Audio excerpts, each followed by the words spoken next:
नमस्कार दोस्तों, मैं हूँ लक्ष्मी हवलादार, आप सबका मित्र। आप कल्पना कर सकते हो, मतलब ये कल्पना आप समझ सकते हो कि कल्पना कितनी बड़ी शक्ति है। एक कल्पना के द्वारा आपके माइंड में एक विचार आता है, उस कल्पना के द्वारा आप चीज़ों को यहाँ पे गढ़ते हैं। उस कल्पना से ही, उस कल्पना के द्वारा ही आप चीज़ों को जब सोचते हो, उसी कल्पना के ज़रिए बाहर उस चीज़ों को आप अपने लाइफ में अट्रैक्ट करते हो, उस चीज़ों को आप बनाने की कोशिश करते हो। मान के चलो कि आपने एक कल्पना की, मुझे एक कार लेना है, और उस कार का आप स्ट्रक्चर आपके माइंड में आ गया, आप कल्पना कर लिए और उसमें आप सोच भी लिए और फिर उसको आप खरीद के आप सामने लिए। तो पहला तो आपके माइंड में कहाँ से आया? पहला तो आपके माइंड में, आपके सॉफ्टवेयर में आया। किसके ज़रिए? कल्पना के ज़रिए आया ना। तो सोचिए कितनी बड़ी पावर है, क्रिएशन की पावर है यहाँ पे। आप समझते क्यों नहीं है? ये क्रिएट करने की जगह है, क्रिएशन होता है यहाँ पे। सबसे बड़ी चीज़ है कल्पना। लेकिन सोचना यह है कि आप कल्पना कर रहे हो तो क्या कल्पना कर रहे हो? कहीं यहाँ पे कोई नेगेटिव चीज़ तो नहीं है कि आपको नुकसान तो नहीं पहुंचाएगा? कहीं आप गलत अफर्मेशन तो नहीं कर रहे हैं? कहीं आप बीमारी को तो अपने लाइफ में अट्रैक्ट नहीं कर रहे हैं? कहीं आप अपने एंजाइटी को तो नहीं आप अट्रैक्ट कर रहे हैं? तो ये सारी चीज़ें कल्पना के माध्यम से होता है। लोग कल्पना करके बड़ी बड़ी बीमारी को भी अपने बॉडी में ले रखे हैं, आमंत्रण देते हैं कि आओ मेरे पास, आओ मेरे साथ में रहो, मैं बहुत खुश होता हूँ तुम आते हो तो। यानी मैं बीमार होता हूँ तो बहुत खुश होता हूँ। ये सुनने में बड़ा अटपटा सा लग रहा है, लेकिन यही हकीकत है। कुछ लोगों को दुखी रहने में ही बहुत अच्छा लगता है, लोगों को सिग्निफिकेंस मिलता है, लोगों की सिग्निफिकेंस मिलता है, फैमिली की सिग्निफिकेंस मिलता है, इसलिए उनको दुखी रहना ही अच्छा लगता है। कुछ लोगों को गरीब रहना ही अच्छा लगता है, उसमें ही मज़ा आता है उनको। वो सोचते हैं कि ये बड़े होना, ये पैसे कमाना ये फालतू है, बड़े लोग अच्छे नहीं हैं, बहुत बुरे होते हैं, पैसे बुरे होते हैं। और ये खुद ही वो रहते हैं, खुद ही अपने दिमाग में वो कल्पना के ज़रिए वो कल्पना करके ही रखते हैं पहले से ही ना, मैं ऐसा ही हूँ, मैं ऐसा ही हूँ, मैं ऐसा ही सोचता हूँ। आप उसको थॉट को आप कुछ भी नहीं कर सकते, ये बात सही है। तो ये जो कल्पना शक्ति है ना, ये बहुत पावरफुल है, सबसे पावरफुल है। इस सॉफ्टवेयर में वो सारी चीज़ें जब इंस्टॉल होती हैं तो पता नहीं कि कौन सा कहाँ पे जाके सेट हो रहा है, अंदर आगे पीछे कहाँ पे जाके सेट हो रहा है, और जो आगे आ रहा है वो हमारे लाइफ में अट्रैक्ट कर रहे हैं। जो आगे आ रहा है उसी को ही हम अपने लाइफ में देख रहे हैं, भौतिक जीवन में वही घटनाएं हमारे साथ घट रही हैं। हो सकता है कि कुछ चीज़ें आपने बहुत पहले सोचा है, लेकिन वो बहुत बाद में हुआ है, और बहुत बाद में सोची गई चीज़ें हैं, वो घटना तो पहले ही हो चुका है, बाद में आपको याद आता है कि अरे ये तो मेरे माइंड में था, ये तो मैंने पहले से ही सोच रखा था। यानी कल्पना में ये सारा चीज़ हो चुका होता है, आप पहले से ही आप बोल रहे होते हो कि ऐसे होने वाला है। इसका बहुत सारे चीज़ है, इसको गट फीलिंग भी बोलते हैं कि पहले से चीज़ें पता चल जाता है। आत्मा में जब इतनी सारी चीज़ें होती हैं तब उस कढ़ाई के समान होता है कि मार्केट से जब हम नई चीज़ें खरीदते हैं तो बहुत चमकदार होती है, एकदम सुंदर होती है, खूबसूरत होती है, उसमें कोई दाग धब्बा नहीं होती। लेकिन जैसे जैसे उसे चूल्हा में जलाते हैं, उसको मांजते नहीं हैं, उसको सिर्फ ऐसे ही पानी से धो के बस रख देते हैं, उसको नॉर्मली ऐसे ही धो के रख दिए, उसको घिस घिस के मांजते नहीं हैं। धीरे धीरे वो परत जमते जाता है, जमते जाता है, जमते जमते जमते जमते वो कढ़ाई एकदम इतना काला हो जाता है कि एक दिन आप अगर सोच लिए कि आज मैं इसको घिस घिस के मैं इसको पूरा उठा दूंगी, तो उस दिन आपको इतनी मशक्क़त, इतनी मेहनत आपको करना पड़ेगा।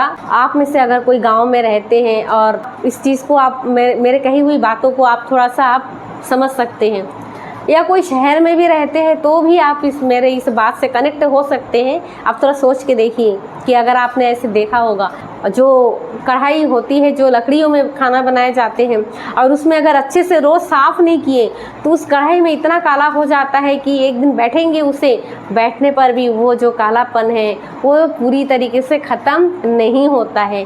और उसको पूरी तरीके से चमकने के लिए, जैसा मार्केट से आपने लाए थे वैसा चमकाने के लिए आपको इतनी मेहनत और लगातार मेहनत करना पड़ेगा, तब शायद ही वो कढ़ाई वापस वैसा होगा। नहीं होता है वैसा, लेकिन हाँ, हम उसको कम कर सकते हैं, हम उसको ख़त्म कर सकते हैं। कैसे?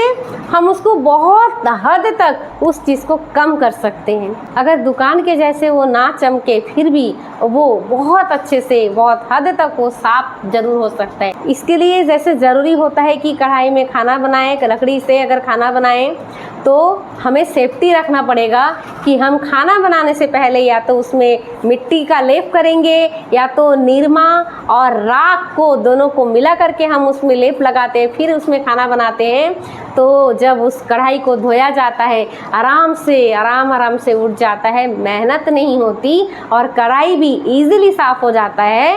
वैसे ही हमारे आत्मा में, आप सोचिए कि अगर कोई डिप्रेशन में है, कोई बहुत दुख में है, ट्रॉमा में है, उसके साथ कोई बुरी घटना हुई है जो अभी तक वो भुला नहीं पाया है, किसी के साथ कोई ब्रेकअप में है, कोई ब्रेकअप के दर्द से उभर नहीं पा रहा है, और कोई किसी के अंदर इतना डिप्रेशन है कि वो चाह कर भी खुद को दोबारा वो हंस नहीं पा रहा है, कोई इतना दुखी है कि वो अकेलापन महसूस किए जा रहे हैं जैसे दुनिया में उसके पास कुछ भी नहीं है। कोई डिप्रेशन के कारण ख़त्म हो रहा है, खुद को आत्महत्या तक वो कदम उठा रहे हैं। आप सोचिए क्यों हो रहा है? इसलिए क्योंकि उसकी जो बर्तन है वो बिल्कुल साफ़ करने के लायक नहीं रहा। अब वो सफाई भी करेंगे तो उसमें मेहनत करनी पड़ेगी और लगातार करना पड़ेगा, तब जाके वो बर्तन फिर से चमकेगा, वरना बहुत मेहनत करना है। और इसके लिए NLP टेक्निक से बड़ा चीज़ मुझे नहीं लगता कि कोई और आपको इतना फास्ट रिजल्ट दे सकता है।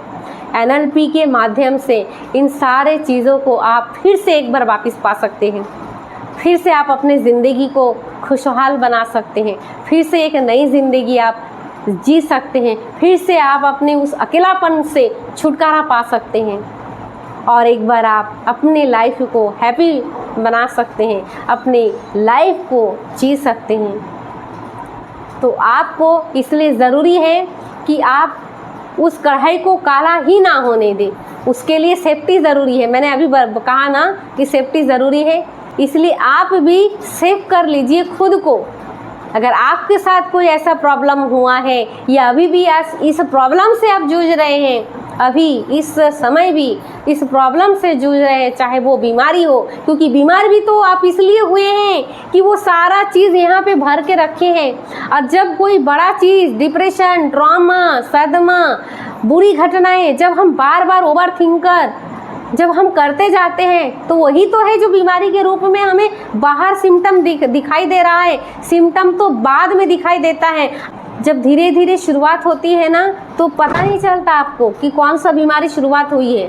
आप डॉक्टर के पास भी तभी जाते हैं ना जो आपको प्रॉब्लम होती है बहुत ज़्यादा। तो आपको प्रॉब्लम कब होती है? प्रॉब्लम भी तो तब होती है जब वो चीज़ें हद से ज़्यादा होता है, तब आपको सिम्टम दिखाई पड़ता है। और जब सिम्टम दिखाई पड़ता है तब आप दौड़ के चले जाते हो डॉक्टर के पास। डॉक्टर भी क्या करेंगे बेचारा, डॉक्टर भी फिर बहुत सारे टेस्ट लिख देते हैं, क्योंकि वो भी अंदाज़ा नहीं लगा सकता कि आपके बॉडी का कंडीशन कितना है, कितना आप डैमेज कर लिए हो खुद को। फिर वो बहुत सारा टेस्ट लिख देते हैं, और जब टेस्ट करने जाते हैं तो फिर देखते हैं कि ये हो गया, कभी शुगर हो गई, कभी ब्लड प्रेशर हाई हो गया, किसी को और कुछ बीमारी हो गया, किसी को सोराइसिस हो गई, किसी को हार्ट का प्रॉब्लम हो गया। मतलब ऐसे ही बहुत सारे बीमारी का पता चल जाता है।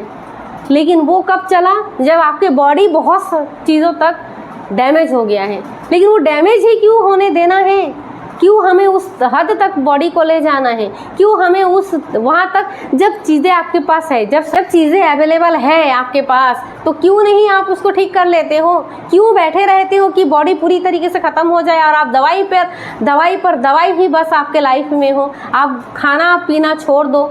ऐसे ज़िंदगी जीकर भी क्या मतलब है जिसमें आप खाने को शांति नहीं है, आप अपने मनपसंद की चीज़ें नहीं खा सकते, आपको दाल रोटी सब्जी भी आप नहीं खा सकते, आपको दवाइयों से समझौता करना पड़ता है, आपकी लाइफ पूरी तबाह हो जाता है बीमारियों के कारण, स्ट्रेस के कारण, एंजाइटी के कारण। क्यों उस हद तक जाना है?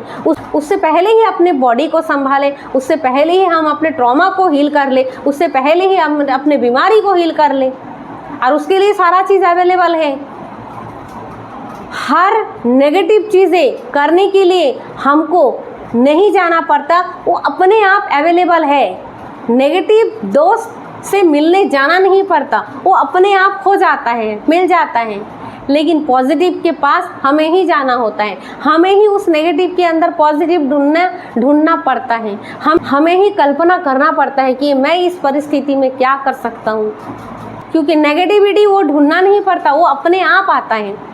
लेकिन पॉजिटिविटी जहाँ पर होता है, जहाँ पर सेहत की बात होती है, जहाँ पर ट्रॉमा की बात होती है, जहाँ पर बुरी घटना समाप्त करने की बात होती है, वहाँ पर आपको सोचने की ज़रूरत होती है, आपकी कल्पना की ज़रूरत होती है। इसलिए आप खुद को समझिए और अपने आप को हील कीजिए और अपने आप पर ध्यान दीजिए। अगर आपको ये वीडियो अच्छी लगी तो आप कमेंट ज़रूर करिएगा। आपके मन में अगर कोई प्रश्न है, कोई सवाल है, तो आप ज़रूर पूछ सकते हैं नीचे कमेंट के ज़रिए। और आप खुद को ध्यान दीजिए। अगर आप ऐसे ही कोई प्रॉब्लम में जूझ रहे हैं तो प्लीज़ आप NLP से खुद को हील कर लीजिए, अपने अंदर की एंजाइटी को दूर करिए, तभी आप एक अच्छा लाइफ आप जी सकते हैं। आपके ऊपर लॉ ऑफ अट्रैक्शन भी तभी काम कर सकते हैं, नहीं तो खामोखा आप उसमें भी आप दौड़ रहे हो, इसमें भी आप दौड़ रहे हो, मिल कुछ नहीं रहा है, बस आप तबाह हो रहे हो। तो इसी शुभकामना के साथ कि आप स्वस्थ रहेंगे, मस्त रहेंगे, आप खुद को ध्यान देंगे। Happy your life. Thank you very much दोस्तों। फिर मिलते हैं किसी और वीडियो में।